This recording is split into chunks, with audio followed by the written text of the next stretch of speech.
norte-americano. Para a gente analisar esse cenário internacional, a escalada da crise no Irã, a gente vai conversar agora com o Rodrigo Medina, que é chefe do Departamento de Relações Internacionais da Unifesp. Medina, bom dia, prazer falar contigo. Fazia tempo que a gente não falava aqui. Natália, não te escuto. Perfeito. O pessoal vai arrumar o teu sinal. Daqui a pouco faz um joinha a partir do momento que você conseguir me ouvir. Daqui a pouquinho o Rodrigo Medina acerta o ponto dele aí para a gente conseguir se comunicar de forma fluida. Mas, como eu vinha falando, tem esse ponto bastante importante dessa história toda, que é de como o Brasil vai reagir em relação ao tarifaço. A Casa Branca divulgou nessa terça-feira uma imagem que voltou a chamar bastante atenção no mundo todo, principalmente no cenário internacional de montagens que o governo americano vem publicando. Essa montagem, publicada nas redes sociais oficiais do governo dos Estados Unidos, o presidente Donald Trump aparece de costas, observando pela janela um mapa da Groenlândia, com a legenda dizendo o seguinte: monitorando a situação. A publicação ocorre em meio às reiteradas declarações de Trump sobre o interesse dos Estados Unidos em anexar a Groenlândia, que é um território autônomo, mas sob a soberania da Dinamarca. Desde o ano passado, o presidente norte-americano tem defendido que a ilha é estratégica para a segurança nacional dos Estados Unidos, chegando a afirmar que o país vai ficar com a Groenlândia de um jeito ou de outro. Dias antes dessa postagem, o Trump declarou que a Groenlândia precisa fazer um acordo com Washington e voltar a questionar a capacidade da Dinamarca de proteger o território. Em tom provocativo, comparou a defesa da ilha a, abre aspas, 2 trenós puxados por cães, fecha aspas, e disse que, caso os Estados Unidos não assumam o controle da região, Rússia ou China poderiam fazê-lo. O interesse norte-americano na Groenlândia está ligado principalmente à sua localização estratégica no Ártico. A ilha fica na rota mais curta entre a Europa e a América do Norte, e a área também é considerada fundamental para sistemas de alerta e defesa de mísseis. Além disso, Washington avalia ampliar a sua presença militar na região com instalação de radares para monitorar a movimentação de navios e submarinos russos.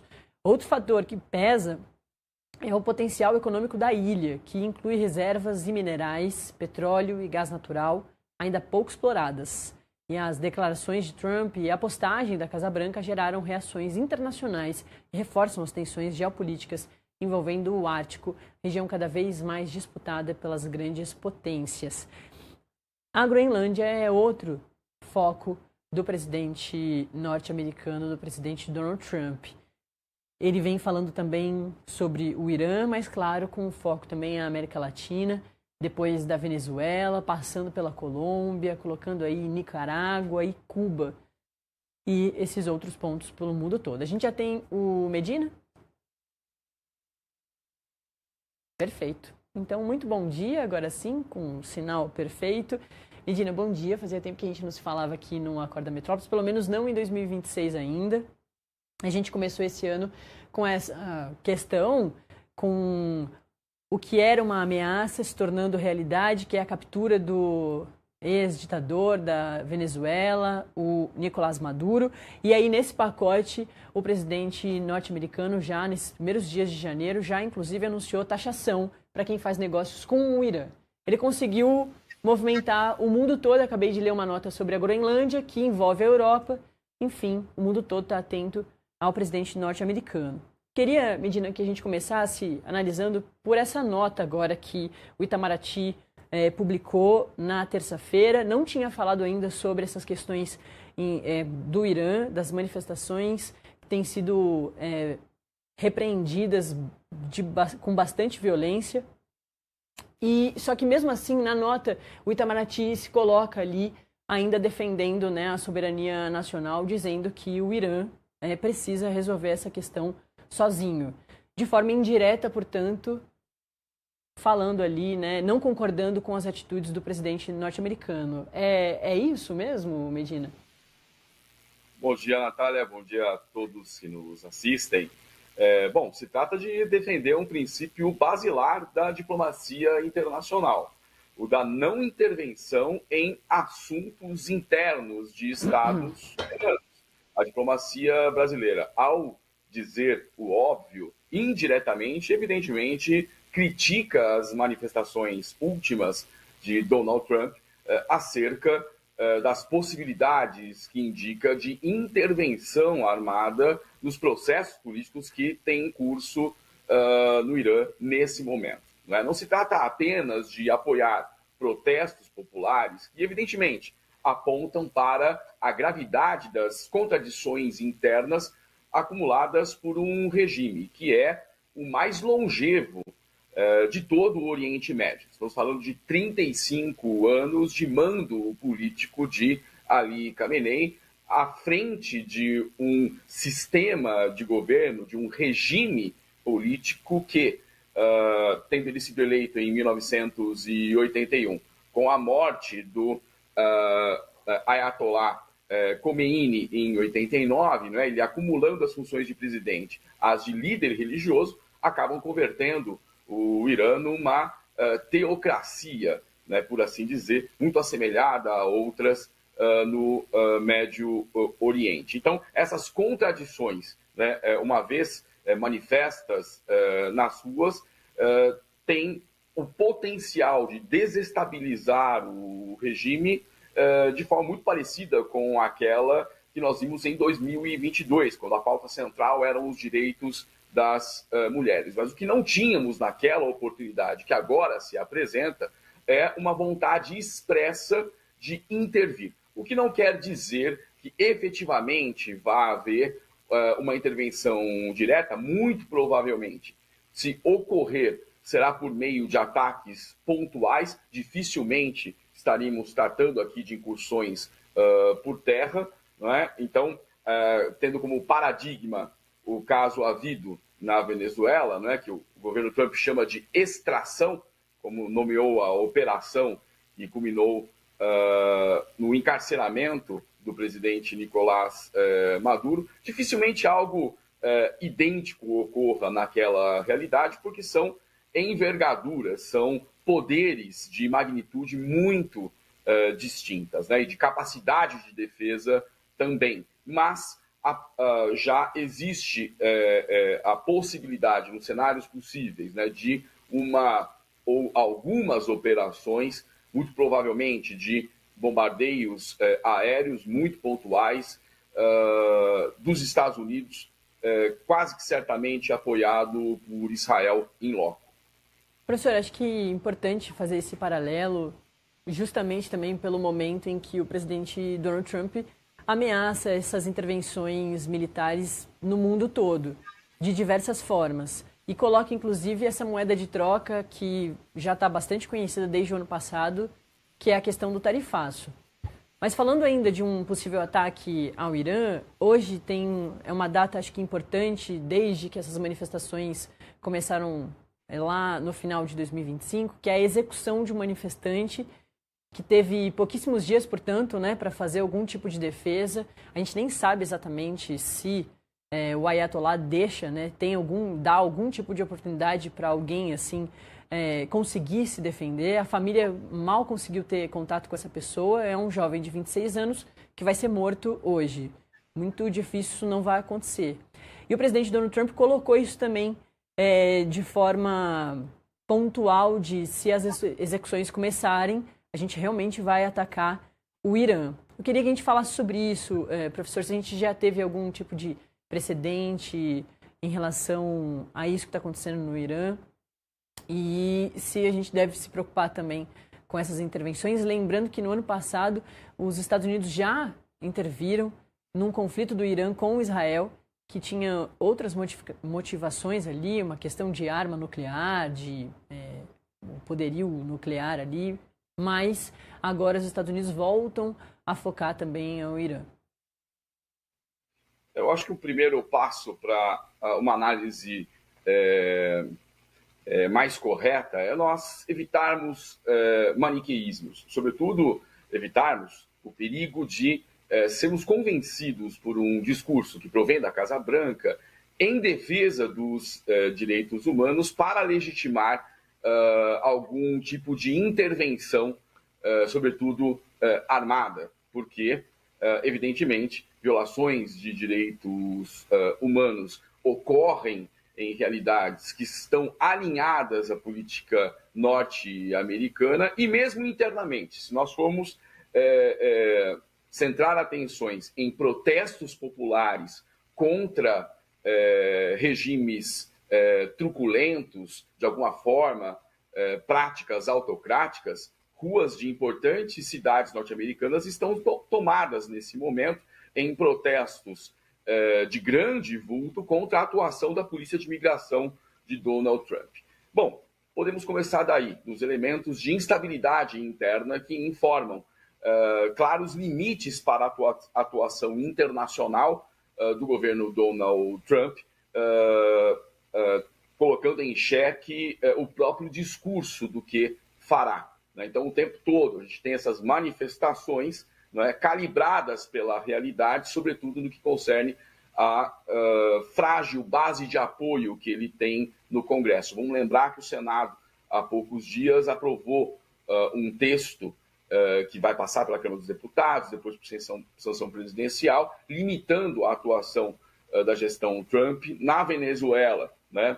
Pode muito facilmente não ser aprovado, mas é bastante emblemático o fato de que foi aprovado com 5 votos republicanos votando junto com democratas. E nós vamos ter em novembro as eleições de meio de mandato, então boa parte, se não a totalidade dos congressistas, não é, está de olho na posição do eleitorado mediano no espectro político, e o desgaste desse tipo de atuação internacional tende a reverberar internamente, impondo determinados limites à sua atuação. Sobretudo se esta pequeníssima maioria no Congresso, que é bastante cambiante, dependendo da pauta, porque ele não é unanimidade entre republicanos, né, mudar após novembro, inclusive colocando sob risco a própria continuidade do seu governo. Agora, centrando atenções no Irã, como bem você colocou, Natália,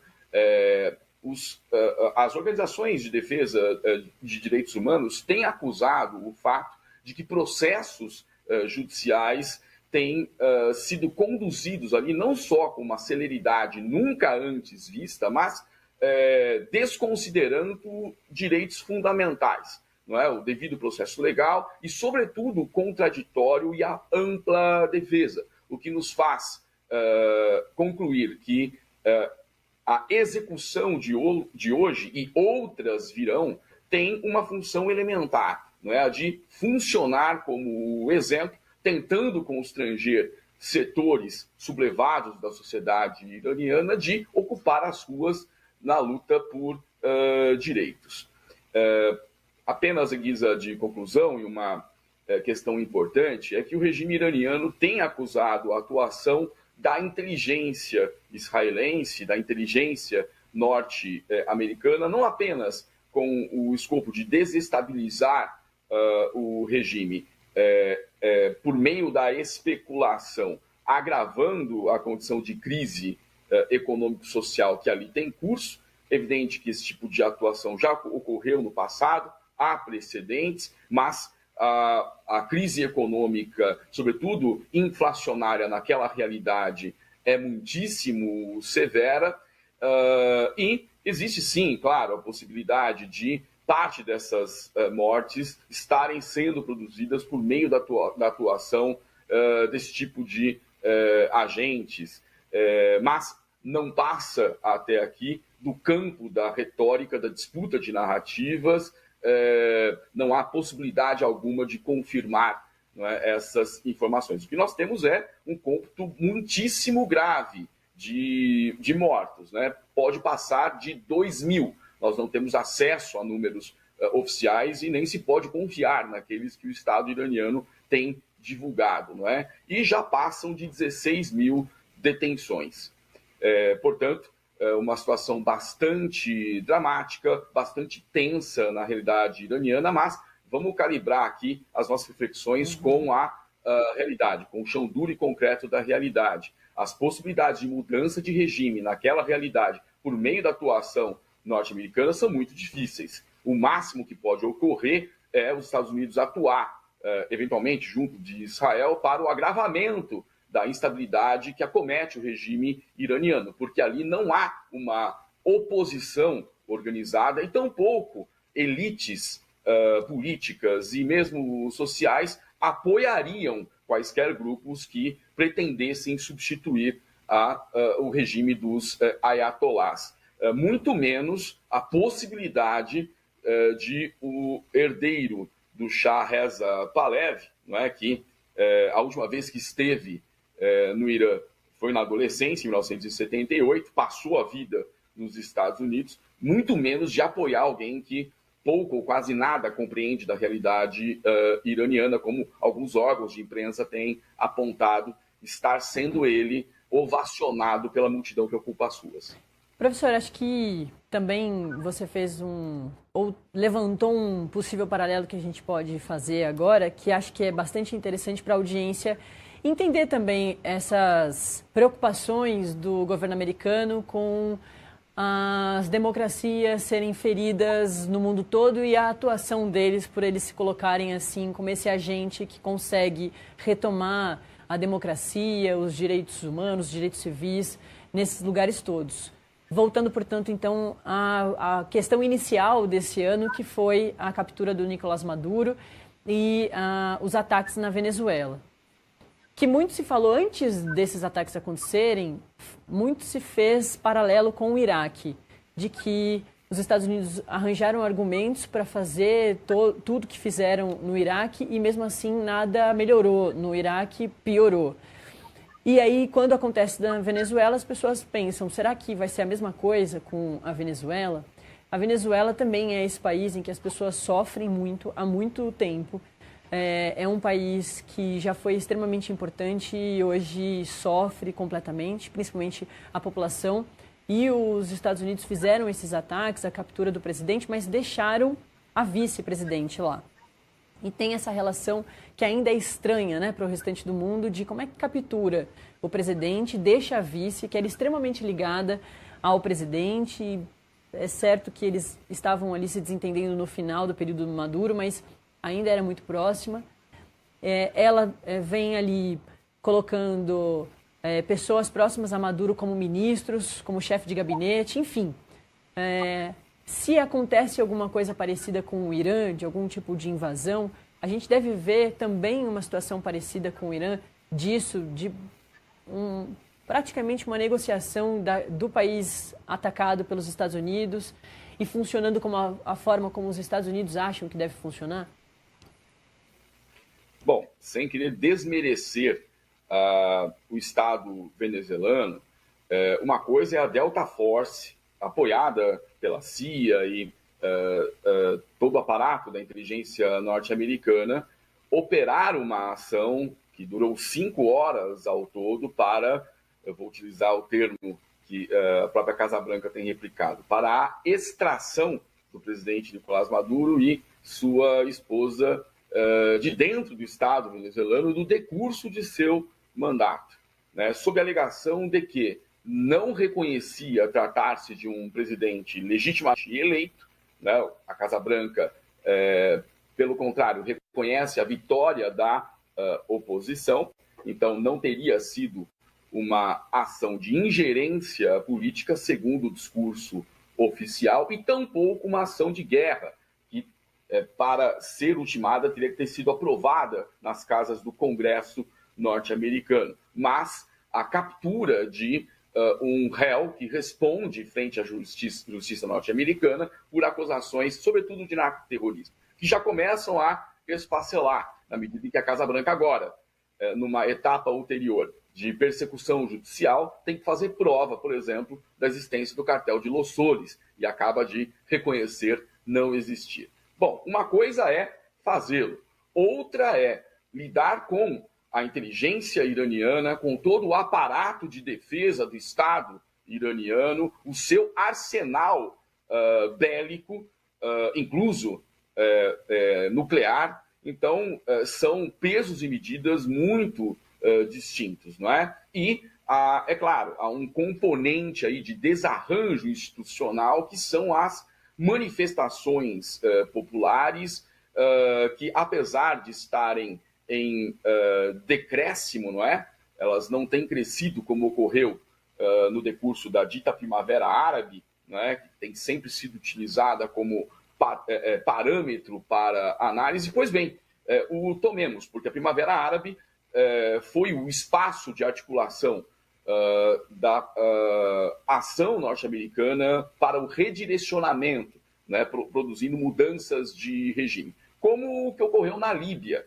Né? Não foram protestos populares que levaram à deposição do regime ali liderado por Muammar Gaddafi. Foi uma coalizão internacional, sobretudo liderada por Estados Unidos e França. Né? Então, há uma camada discursiva em defesa de liberdades democráticas que não permitem uma análise a rigor até a página 2 dessas relações. Não é? E mais, o presidente Donald Trump tem mesmo deixado de lado a necessidade de, por meio do discurso, dizer que intervém para a defesa desses valores. Muito rapidamente se adiantou a dizer que a exploração petrolífera das riquezas venezuelanas, a maior reserva de petróleo do mundo, é que tinha centralidade nas suas tomadas de decisão para aquela realidade. Né? Algo que vem malogrando, inclusive, porque a Exxon já afirmou não ser possível organizar ali o modelo de exploração que a Casa Branca vem afirmando fará com que os Estados Unidos lucrem com esse tipo de ingerência. Professora, eu acho que para a gente ir encerrando, eu queria te perguntar do que tem de pano de fundo mais amplo de toda essa mira do presidente Donald Trump no mundo todo. Né? Como a gente falou lá no comecinho, mirando de certa forma a Europa através da Groenlândia, que é administrada pela Dinamarca, aqui na América Latina, com Nicarágua, Cuba, Colômbia e Venezuela, e agora o Oriente Médio, não agora, mas exatamente através do Irã, focando bastante também no Oriente Médio e taxando o mundo todo que faz negócios com o Irã. Tem um pano de fundo maior que é uma mostra de força ou de retomada de força dos Estados Unidos para o mundo todo, mirando ou tentando se comunicar, melhor dizendo, com Rússia e China, que tomaram muito espaço desde que, talvez, na visão de muitos americanos, a América perdeu, né? A América, como eles chamam, perdeu, talvez. O que eu quero dizer é, Estados Unidos vem tentando mostrar essa força e se comunicar com China e Rússia através desse posicionamento com o mundo todo? Cara, sem a menor sombra de dúvidas, as ações norte-americanas no espectro internacional que marcam esta segunda gestão de Donald Trump dizem respeito à prioritária guerra comercial que tem sido travada contra a China. Mais amplamente, a gente pode dizer do consórcio entre Rússia e China como antagonistas de uma hegemonia norte-americana nas relações internacionais, assentada desde o final da Segunda Guerra Mundial, mas em flagrante crise. É importante informar aqui que hegemonia não é sinônimo de poder, mas um tipo específico de poder, que não está baseado apenas na fortaleza militar e na grandeza econômica dos estados, mas, sobretudo, na capacidade de estabilizar o poder, ampliando na direção da liderança intelectual moral. Isso explica porque, durante tanto tempo, a hegemonia norte-americana afirmou-se defensora do mundo livre para a garantia de interesses econômicos. Essa camada discursiva foi necessária por tanto tempo para distensionar contradições decorrentes de uma política externa de tamanha beligerância. E vamos lembrar que a infraestrutura econômica da hegemonia norte-americana, desde o final da Segunda Guerra Mundial, pelo menos antes ainda, desde 1941, esteve baseada no complexo militar de segurança, ou seja, na indústria bélico-armamentista. Essas pulsões econômicas movidas por uma indústria da guerra é que pressionam a institucionalidade política à adoção de um perfil de política externa de guerra permanente. E no plano da cultura, incluso o discurso político, não é? São produzidas as legitimidades para esse tipo de atuação de guerra permanente. Cinema, música, ou seja, todo o aparato da indústria cultural é movido para legitimar essas ações. Eu mesmo cresci nos anos 1980, não é? Sobre o emblema nos filmes da Sessão da Tarde, nos filmes hollywoodianos, do American Way of Life. Não é? Então é esse tipo de camada discursiva que eu me refiro. Vamos notar, mais uma vez, que esse discurso da legitimidade tem desaparecido da retórica norte-americana, é cada vez menos usual, porque cada vez menos tem funcionado. E esse tipo de intervenção está baseada com centralidade no poderio militar norte-americano.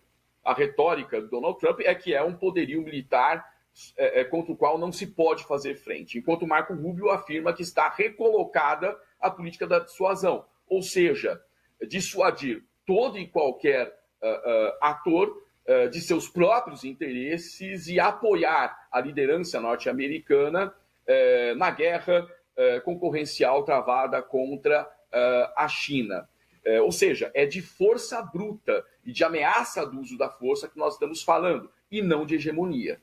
Então, há notadamente uma crise hegemônica numa oposição cada vez mais clara entre Estados Unidos, China e Rússia. A questão da Venezuela afeta diretamente os interesses chineses, porque utiliza petróleo venezuelano. A questão da estabilidade do regime iraniano interessa diretamente à Rússia. Uma hora, esse conflito, por procurações, descambará para o andar térreo, e esses atores terão que se enfrentar mais frontalmente.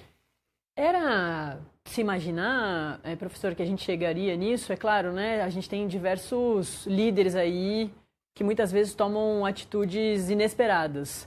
Ou ficam ameaçando em alguns momentos realmente fazem o que ameaçam, e outros negociam, utilizam essas outras moedas de troca para conseguir, enfim, algumas coisas que estavam mais sublimadas aí ou indiretas. Mas era de se imaginar que a gente chegaria nisso? Bom, Donald Trump tem nos surpreendido dia após dia, colocando em questão o poder explicativo das nossas ciências. Não é? Ou seja, é muito fácil errar na projeção de cenários quando as escolhas políticas não obedecem uma clara racionalidade estratégica. Nós estamos falando de um homem de negócios e que tem usado estratégias negociais comuns ao mundo corporativo na condução do mais poderoso Estado nacional do sistema mundial. Exemplo disso, nós discutimos várias vezes aqui, Natália, você se recorda, os espectadores também, sobre o tarifaço, né, o quão treslocadas foram algumas dessas ações e que produziram resultados que malograram estratégias históricas da diplomacia, da política externa norte-americana, aproximando o Canadá e México do Mercosul, destravando o acordo Mercosul e União Europeia, aproximando Índia e China. Ou seja, nós estamos falando da condução de um Estado nacional muitíssimo poderoso, repito, a partir de estratégias negociais comuns ao mundo corporativo. Então, são racionalidades completamente diferentes e os resultados que podem ser alcançados podem ser desastrosos para o próprio governo Donald Trump, que agora vai ter que se preocupar, depender dos resultados das eleições de meio de mandato de novembro, com a própria permanência no poder, sem exageros. Perfeito. Rodrigo Medina, internacionalista, professor, que vira e mexe está aqui com a gente, tentando nos ajudar a entender tudo que está acontecendo no mundo. Valeu, professor. Eu que agradeço. Valeu, bom trabalho.